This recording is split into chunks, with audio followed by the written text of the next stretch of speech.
જે school van ચાલક હતી તેનો ડ્રાઈવર અને તેના માલિક બંનેની અત્યારે અટકાયત થઈ ગઈ છે અને આપ જોઈ શકો છો કે અહીંયા જે ડ્રાઈવર છે પ્રતિક પડિયાર તે જોવા મળી રહ્યો છે। અત્યારે કેમેરા જે સ્ક્રીન છે અને તેની ઉપર પ્રતિક પડિયાર છે।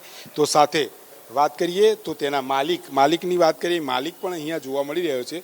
એટલે કે બંનેની વાત કરીએ, માલિકનું પણ નામ અહીંયા બતાવવાની કોશિશ કરીશ કે જે જિગ્નેશ જોશી તેમનું નામ છે। સર્વેલન્સ જે રૂમ છે તેની અંદર બંનેની અટકાયત થઈ ગઈ છે। એટલે કે જે સ્કૂલ વેન ચાલક અને સ્કૂલ જે વેનના માલિક છે બંનેની મકરપુરા પોલીસે અટકાયત કરી લીધી છે।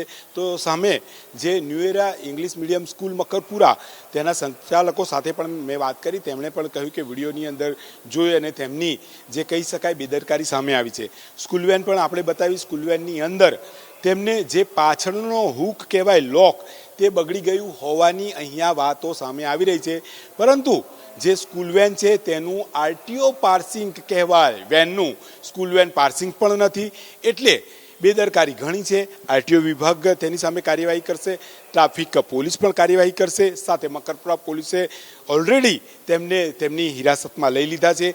એટલે જે સ્કૂલ વેનની અંદર ફાસ્ટ સ્કૂલ વેન ભગાવતા જે બે વિદ્યાર્થીનીઓ પડી ન્યૂ એરા ઇંગ્લિશ મીડિયમ સ્કૂલની, બંને ઘાયલ થઈ, સ્થાનિકોએ તેમની સારવાર આપી, તે બાદ તે જ વેનની અંદર તેમને ઘર મોકલવામાં આવી। જે સીસીટીવી ફૂટેજ હતા તે સીસીટીવી ફૂટેજ પણ વડોદરાની જે મકરપુરા પોલીસ છે તેમણે હાલ જપ્ત કર્યા છે। ડ્રાઈવર અને તેના માલિક બંનેની મકરપુરા પોલીસે ધરપકડ કરીને વધુ કાર્યવાહી હાથ ધરી છે। જી।